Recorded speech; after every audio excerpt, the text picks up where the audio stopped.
Je pense qu'il y a plus de gens qui vont penser qu'il y a du contre dans la mesure où ça va beaucoup abîmer les structures des immeubles. Mais moi, d'un point de vue commercial, effectivement, plus il y a de gens qui passent dans la rue, je n'en ai pas encore vu les bénéfices, mais peut-être que...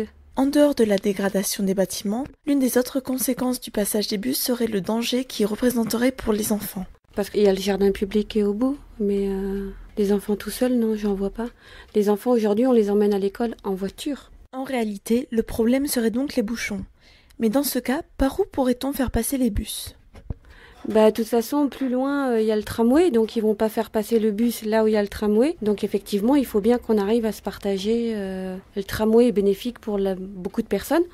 Je comprends que ce soit nécessaire pour une grande ville. Tout comme le jour quand le tramway il ira à l'aéroport, eh bien, les gens ils seront très contents que ça aille à l'aéroport. Mais il y aura effectivement aussi des nuisances pour la construction. Pour agrandir une ville, il faut bien en passer par des nuisances sonores, des nuisances, quelles qu'elles soient. Nous avons rencontré une habitante du quartier souhaitant garder l'anonymat qui nous a expliqué quelles étaient les nuisances découlant de la déviation des bus.